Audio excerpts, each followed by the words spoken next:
Hi everyone, welcome to the channel. My name is Nick Cosgrove and I'm back with this week's No Filter Q&A. This is the episode where I answer all questions related to diet, training, and supplementation that I received over the last 7 days from our in-house clients, online clients, as well as a few of our online followers. Remember, if you have any questions related to your nutritional plan, workout program, supplements you are currently taking, not taking, or considering taking, please feel free to email me those questions at nick@foreverfitperformance.com, or you can DM me your questions on my Instagram at fitcosgrove_. All right, let's get started with this week's no filter Q&A with question number one. Nick, is lifting heavy the only way to build muscle? No, lifting intelligently is the only and best way to build muscle. Lifting heavy is not necessarily going to equate to better gains in the gym. Okay. Lifting methodically, intelligently, putting together proper sequencing in the gym, making sure you're practicing proper tempo, as in your eccentric and concentric contractions, making sure that your angles are set up properly, making sure that your form and technique is set up accordingly. That's going to create muscle density. And it's also going to allow you to build that foundation and not just have big muscle, but that solid, lean, dense muscle. Okay. So I've talked about in the past the importance of creating that mind to muscle connection. If you're lifting weight that's way too heavy for you and you're using momentum, you're swinging the bar if you're doing curls, you're bouncing the bar off your chest if you're doing bench press, you're not using full range of motion if you're doing a barbell back squat. What's going to happen is you're going to get injured. And when you're injured, you can't train. If you can't train, you can't build muscle. Okay. And I've seen this time and time again by people that go too heavy in the gym. And what happens is maybe the first few years are fine. They put on some muscle, they're okay. But what happens when you continue to train like that, you continue to use momentum. You continue to not pay attention to your form, your technique, and all you focus on is the amount that you're putting on the bar, the amount that you're just curling with dumbbells, or you're pressing with the dumbbells, or you're pressing down on cables.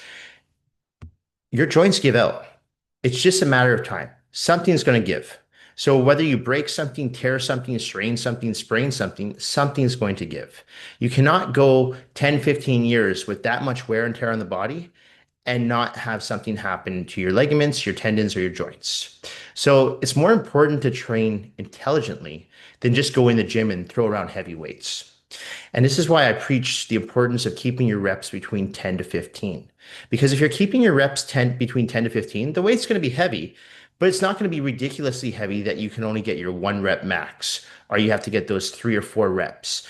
That again will lead to injury. And I've seen it with powerlifters, I've seen it with CrossFitters, and I'm telling you, from someone who's been doing bodybuilding splits all these years, I've never had a serious injury ever.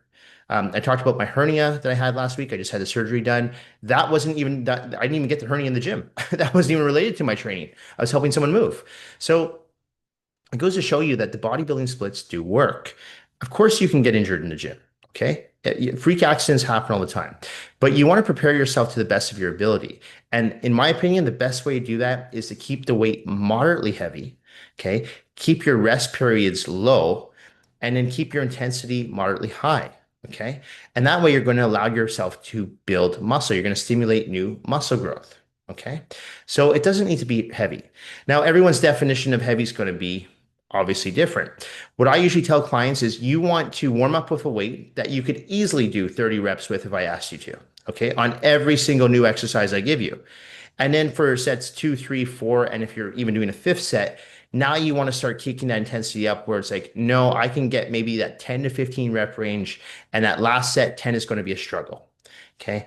And every workout's going to be different. Some workouts you're going to come in feeling really energized. Other workouts you're going to feel really tired. So you have to gauge it by how you feel. And that's why it's so important to pay attention to your body and listen to your body, what your body's telling you. Just because you squatted 315 last week does not mean you're going to squat 315 this week. Okay. You might have to squat 225. Maybe you're having a hip issue, maybe you're having a knee issue, maybe you didn't sleep well, whatever it may be. You have to pay attention to your body and get in tune with your sets and your reps. So that's where the mind to muscle connection comes to play. So no, you don't have to lift heavy to grow muscle. You have to challenge the muscle, but you can challenge the muscle in many different ways without lifting super heavy weights. As I said, you can decrease your rest periods. If you're only resting 30, 45 seconds between a set, you're not going to be able to be going crazy heavy because your muscles are going to fatigue very quickly. So it's a more smarter way to train. Okay. You're going to preserve your joints, tendons, and ligaments. Okay. So, there's other ways you can do slower tempos. You can go down to a 3 count on a eccentric contraction, nice and controlled, and explosive on the concentric, and then again, slow it down on the eccentric contractions. So you can do giant sets, supersets. There's circuit training. There's tons of ways that you can increase intensity and increase muscle mass in the gym without lifting ridiculously heavy weights. So no, I don't believe you have to lift super heavy to get muscular or to put on any muscle at all. You can just lift intelligently and train intensely, and you should be able to build that solid lean foundation that you're looking to achieve. All right. Nick, can you get abs from just working out without changing your diet? Well, I mean, for most people, no. Most people are not genetically gifted in the abdominal region and are going to have to at least dial in their diet a little bit in order to see those transverse abdominals, rectus abdominals, intercostals, and obliques. Now, again, you're going to have those genetic freaks, and I talked about this last week on the channel. There are a few genetic freaks out there who, I mean, they can look at a pizza and they still have an eight pack. They can eat a pizza, I should say, and they can have an eight pack. And there's people that can just look at a dumbbell and they'll put on weights, put on muscle. So there are those genetic freaks out there. But for the general population, in order to see the midsection and in order to see the abdominal region, those six abdominals that you want to see, also known as the six pack, that ripped look, you have to change your diet. I would actually argue that diet is actually more important than abdominal training. Abdominal training should be done in order to secure a strong core, of course. But if your purpose is to get a six pack, my recommendation would be to focus on the diet primarily and then train your abs like any other muscle group once or twice a week. You're not going to be in the gym every day training abs because, again, you're asking for an injury. Why would you train the same muscle group over and over again? You're going to overtrain it. Okay, so train your abs like you train your legs, like you train your chest, like you train your back, your arms.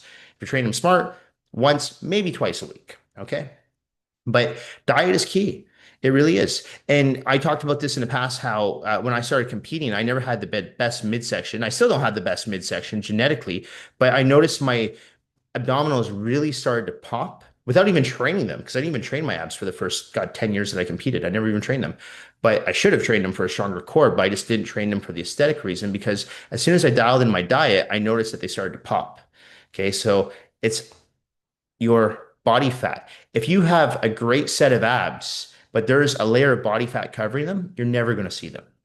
So I would say for the general population, if you want to see your abdominals and you want to see your rectus abdominals, your transverse abdominals, and those intercostals obliques, you have to dial in your diet. As I said, there's exceptions to the rules. There's are those genetic freaks who can go out there and eat an entire pizza, donuts, cake, and still have ripped abs. I know they're out there, but most likely, if you're watching this, you're not one of those people. So you have to pay attention to your diet, make sure it's dialed in, and then you should start to see your abs. I always say for guys, it's usually when you're around 10% body fat or lower, you start to see those abs pop. And for women, it's usually around that 18% or lower where they start to see the midsection pop out more. All right. Okay. Nick, what happens if you stop working out for a month? I guess you're going to find out because I'm not working out for 6 weeks post hernia surgery. But I'll tell you what, not much. As long as you maintain a healthy diet and you're making sure you're getting in adequate amounts of protein, you should be okay. Like for example, my hernia surgery was last Thursday, so I'm doing this Q&A today. It's Friday morning, and so it's been about a week since I've actually lifted a weight. I haven't really lost any muscle. I have lost weight on the scale. I did notice that. I mean, my weight's dropped about 10 pounds, but most of that weight, if not all of that weight, is water because I'm not drinking as much water because I'm not working out. I'm not exercising as much. My activity right now is walking to and from the gym. That's it. I'm not lifting any weights. I am training clients, but that's not exercise. So I'm not drinking as much water and I'm also not lifting weights. So my glycogen storages are depleted. If my glycogen storages are completed, that's going to affect the amount of water my muscle bellies hold.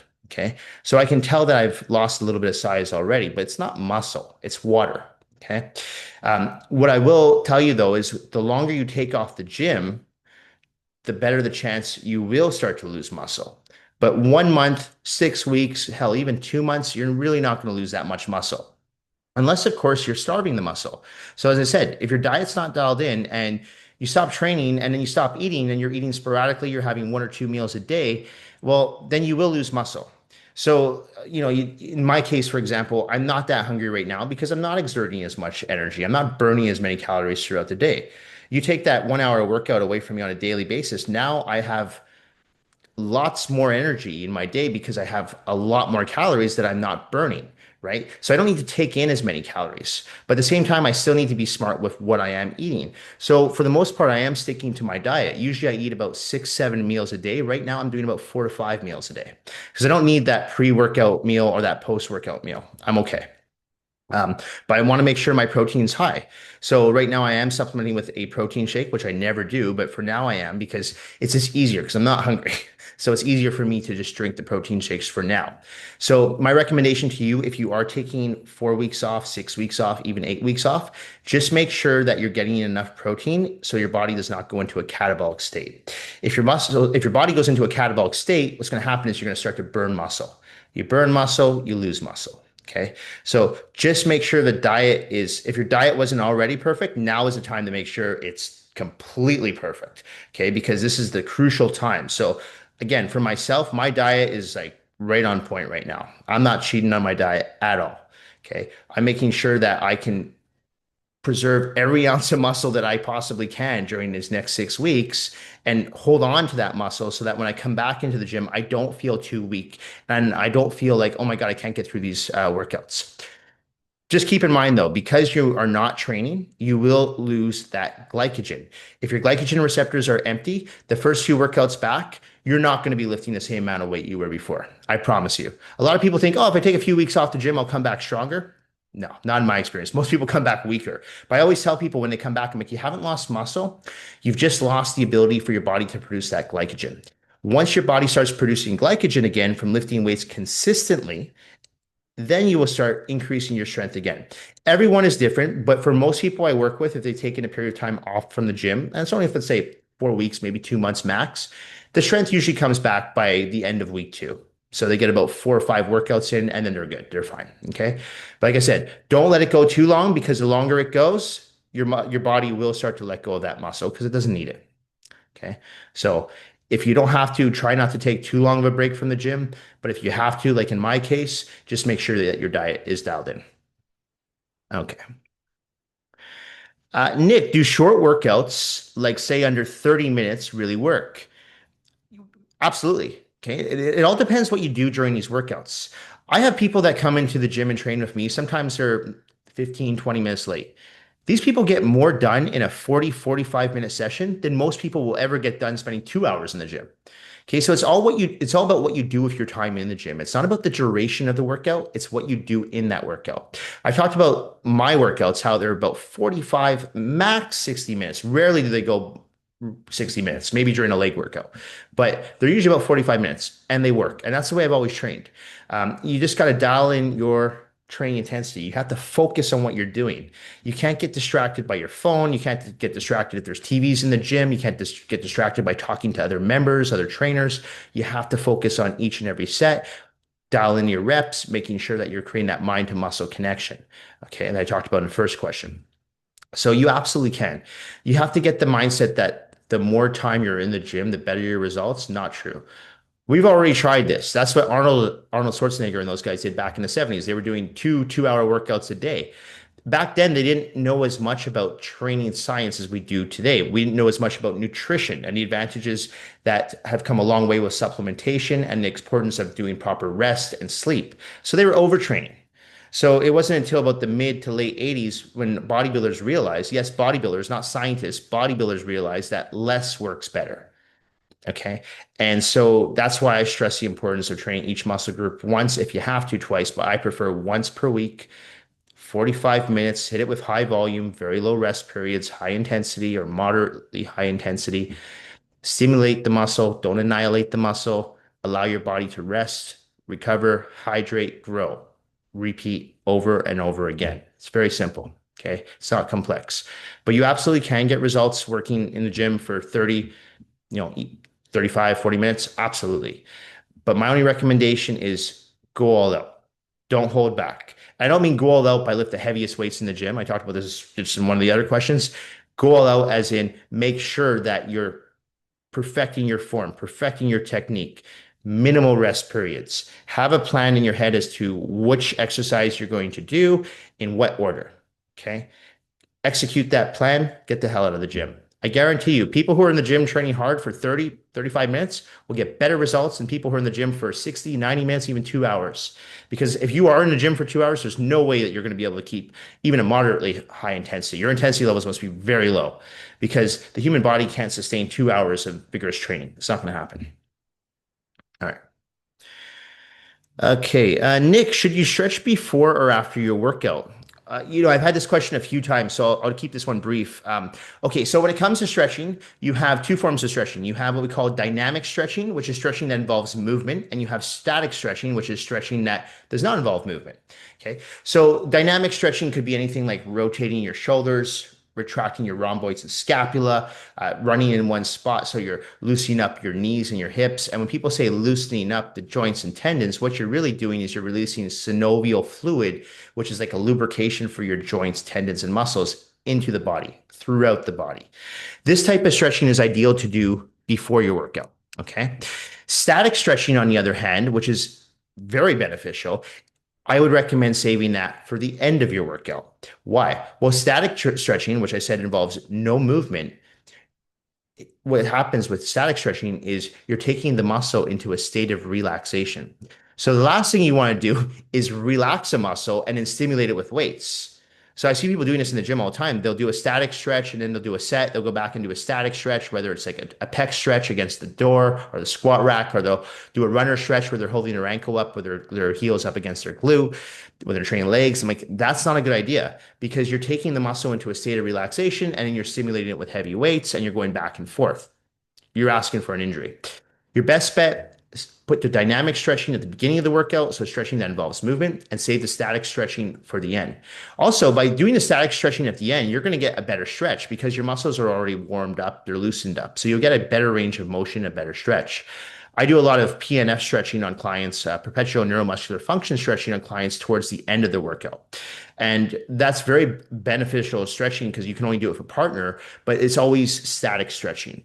And I noticed the range of motion is much better because now they're loosened up. Okay. If I did that at the beginning, they'd be a little bit more tight and the risk of injury goes up substantially because now, again, like I said, you're taking that muscle belly into a state of relaxation. So dynamic stretching at the beginning of your workout, static stretching at the end of your workout. All right. Okay. Nick, is CrossFit dangerous or just misunderstood? Okay, so I've written a few blogs in the past about CrossFit, and I think I have a lot of clients out there who think that I hate CrossFit. I don't hate CrossFit. I don't do CrossFit, but I don't hate it. I understand it. I understand why people enjoy it. My problem with CrossFit is that for the average person, it seems to cause a lot of problems. And whether that be due to physical limitations, genetics, or not getting the proper instruction, whatever it may be, if you talk to a lot of people who've participated in CrossFit, they have always dealt with some form of injury or are dealing with some form of chronic injury. Okay. The movements of CrossFit are fairly ballistic. I don't like that. I don't like movements that put a lot of pressure on the joints. I like movements that keep the tension on the muscle bellies and help preserve the joints. Now, there's a lot of CrossFit exercises that have kind of crossed over into bodybuilding, right? Like barbell back squats, barbell bench press, clean and jerks, which is a powerlifting movement. It's also a CrossFitting movement. But we also use that in bodybuilding. So there's a lot of movements that you can use in both sports. But again, for the average person who's looking to, let's just say, become more overall healthy and fit, I don't feel that CrossFit is going to offer too many benefits. I'm not saying don't do it. I'm just basing it on my experience working with the general population that most people have at least one or two injuries from participating in CrossFit. And again, injuries can happen doing bodybuilding workouts, of course. Injuries can happen doing powerlifting workouts, right? Injuries can happen when you walk out the door. But the chance of injury, the risk of injury, I should say, goes up substantially again when you are doing ballistic movements. Okay. So I don't think that CrossFit is necessarily dangerous. I think that if you know what you're doing and if you are instructed properly, as in from, let's say, a well knowledgeable and experienced coach, then I think it can be okay to do. The problem, again, though, what I see with a lot of these CrossFit classes is you get a lot of people who are completely new to the gym. These people are completely sedentary. They have no idea what they're doing.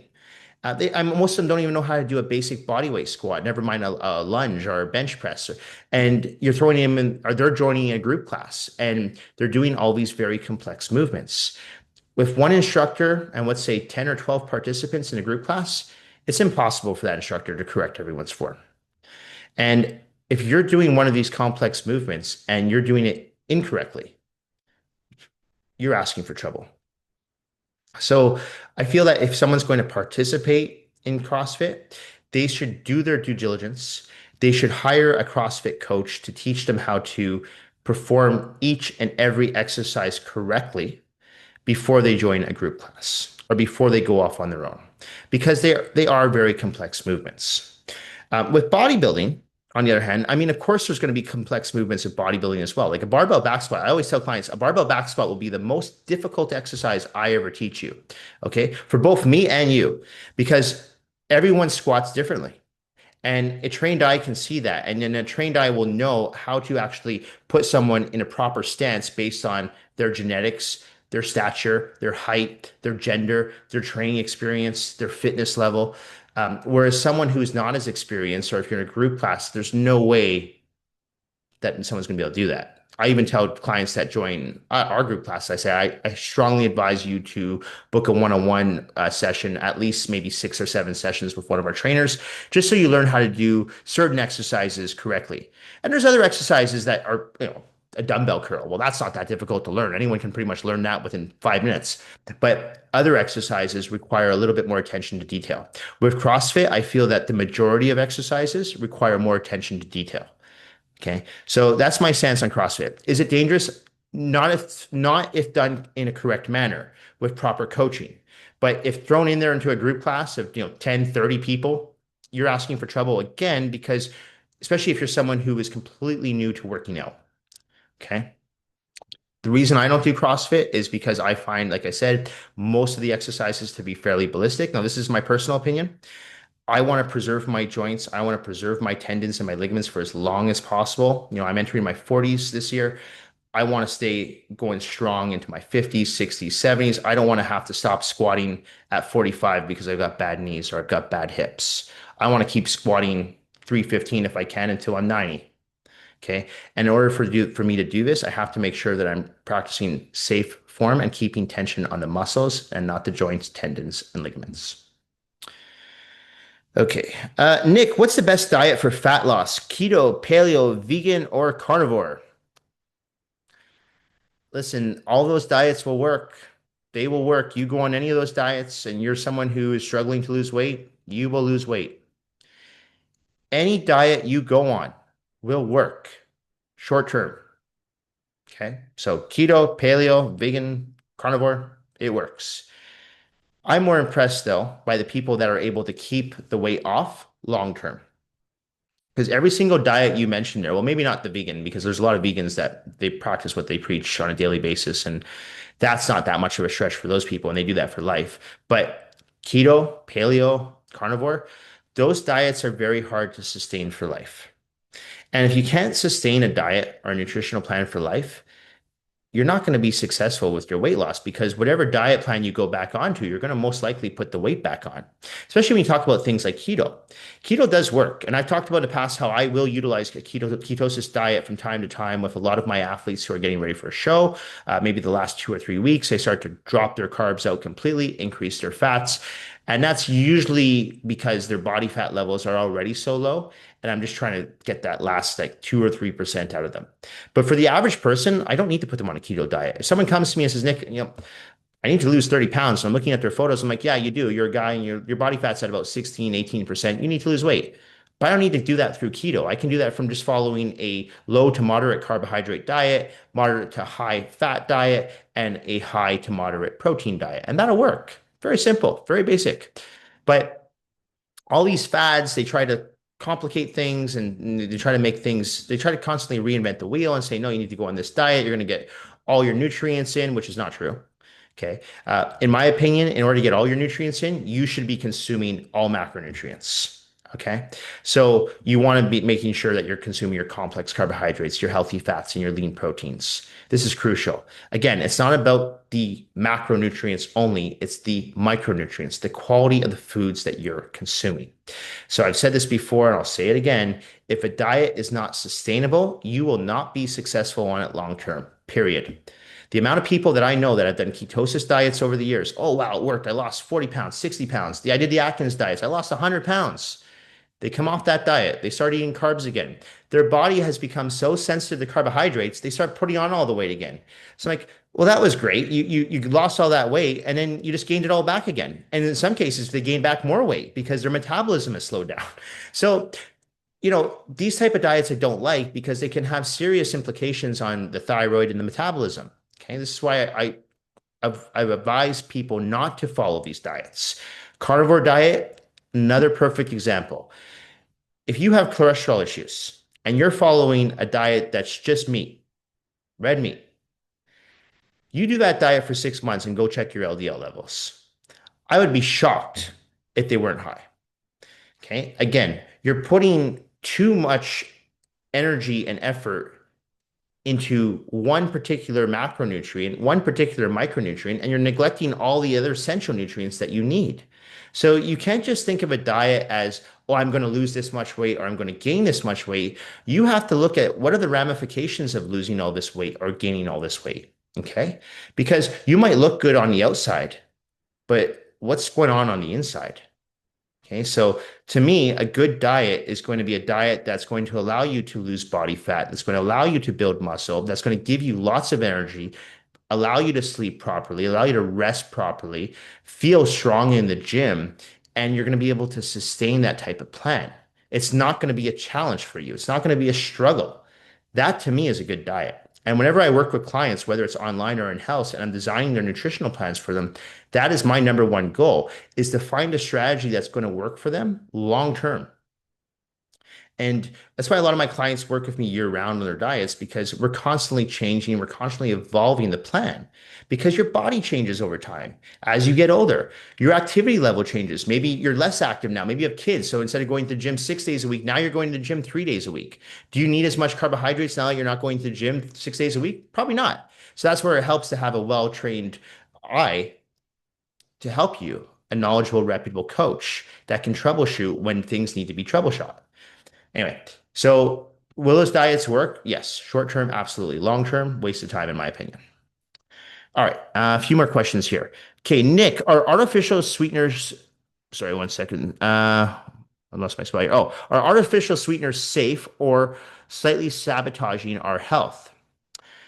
I feel that artificial sweeteners have gotten a really bad rep over the years. And it's usually by people who are out there having regular Coke, like Coca-Cola, or saying, no, I don't want to have a diet soft drink. I want the real thing because a diet soft drink is full of aspartame and not good for you, can cause cancer and all this stuff. Then you got the people who want to have real, like, let's say butter. Oh, real butter is better for you. No, it's not. Real butter is full of calories, it's full of fat, and too much of it will make you fat. Too much of it will clog your arteries. So no. And people, there's people out there again who will say you shouldn't have Splenda. Okay. But these same people are the ones that are drinking Gatorade, which is loaded with sugar. I'm not talking about Gatorade Zero. I'm talking about the regular Gatorade. They'll go out there and have a Gatorade. Okay.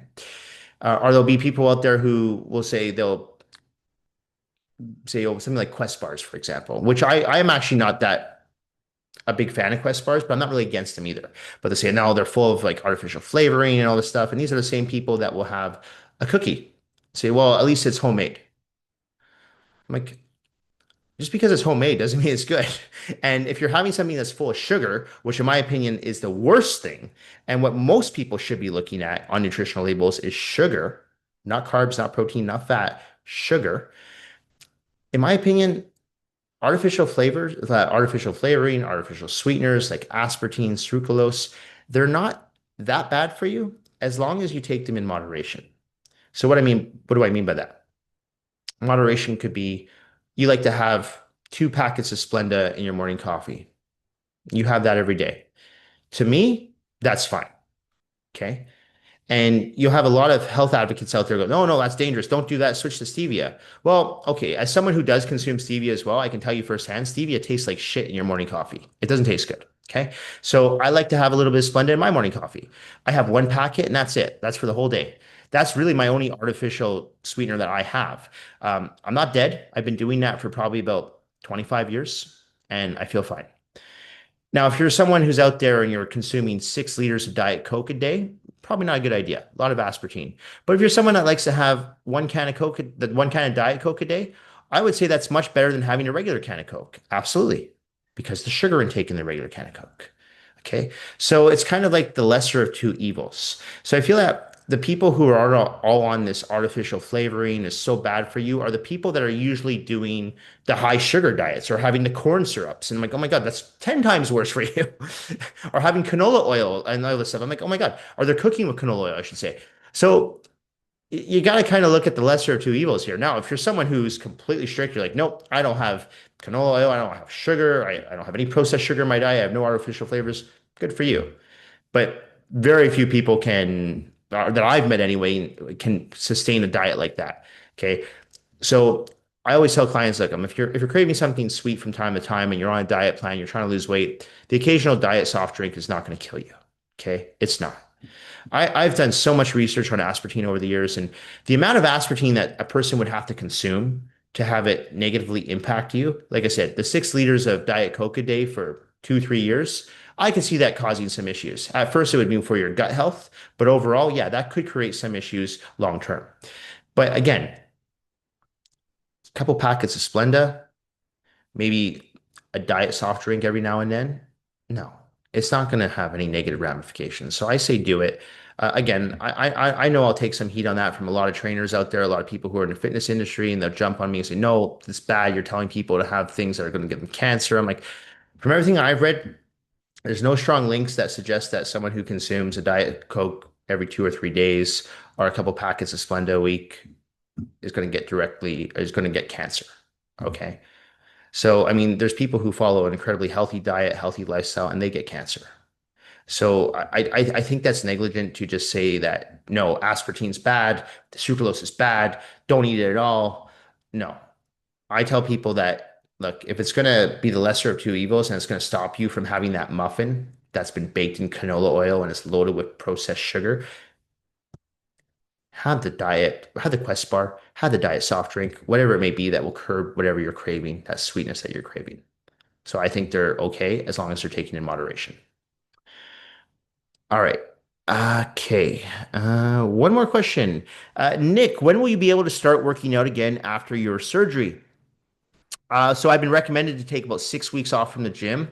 I will most likely listen to my surgeon because I know a lot of people think like, oh no, a lot of people who work out, they love working out. Like, no, I'll be ready to go in like 3 or 4 weeks. And that might be true, but I don't want to go through this again. So I'm okay with taking 6 weeks off from training. My body probably can use the break. And to be honest, leading up to the surgery, I didn't take a day off from the gym from January 1st onwards. So I trained all of January, February, March, April, May, and half of June without taking a day off from the gym. So I feel like the 6 weeks off will probably do me good. It'll give my bones chance to rest. It'll give my tendons a chance to rest. It'll give my joints a time to take a break. My muscles will go into a state of relaxation.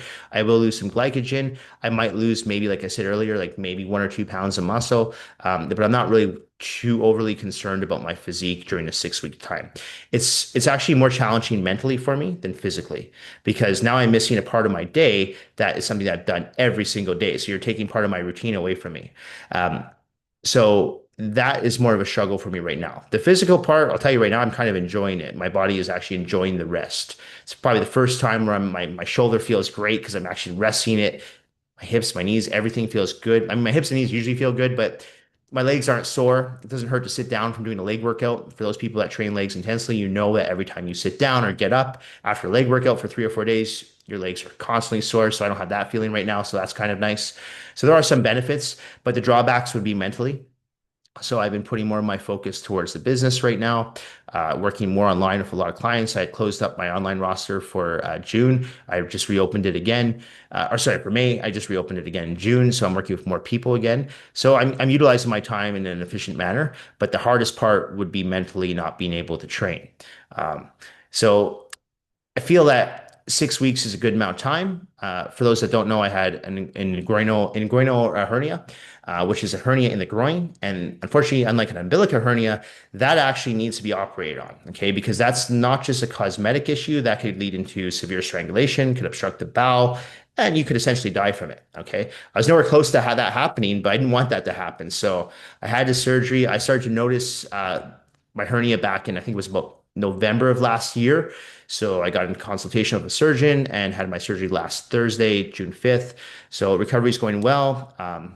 I owe a lot of that to Haley, my girlfriend. She was pretty much nursing me back for the last 2 or 3 days, especially for those first few days. Without her, I probably would have taken a little longer to recover, but I was back training clients again at the gym on Sunday morning. So I really only took 2 days off from the gym to rest and heal. And I feel like I'm making great progress right now. I'm listening to my body. I'm not overdoing it. I'm passing clients weights in the gym, but the weights I'm passing them are less than 40 pounds. Okay, so I'm not out there trying to pass clients 80-pound dumbbells. I have quite a few clients out there that do lift 60-pound, 80-pound dumbbells, 90-pound dumbbells. I'm not passing them those weights right now. They're getting those weights themselves. But every day is a little bit better. I'm moving a little bit faster now. So, and I attribute that to being fairly fit. One of the things I did leading up to the surgery was I was swimming every day. The reason I was doing that was I was trying to bring my resting heart rate down, which, for those people that know, I hadn't done cardio in years.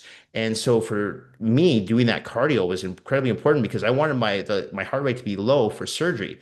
The lower your heart rate is for surgery, the better. So I walked into that consultation, or not the consultation. I walked into the actual appointment for my surgery last week, and my resting heart rate was 40 beats per minute.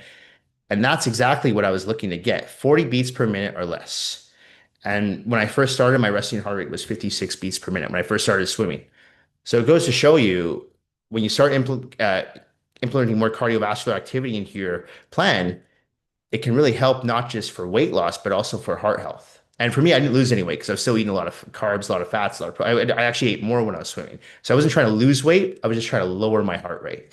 So that worked really well. And I really attribute that to my recovery as well, because again, the more fit you are going into any procedure, small or big, the better, in my opinion, your recovery is going to be. If you're someone who is set at entry and you're not very fit, you're not very active, and you're going into for a major surgery, your recovery is probably going to take longer. Okay, so I always tell people it's best to put yourself in the best position as possible, and that's why I started implementing the swimming.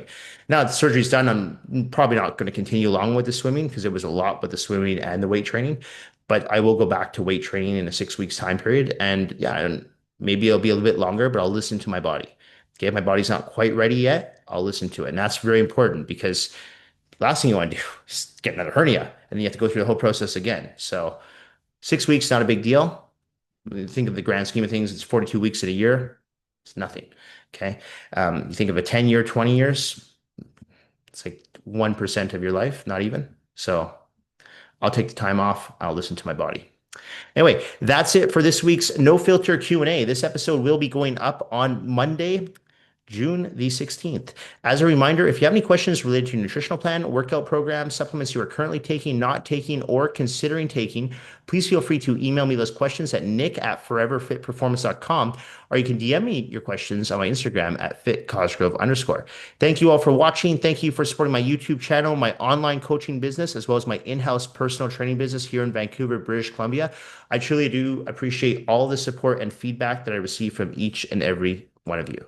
Thank you all again, and I will see you all next week. Bye for now.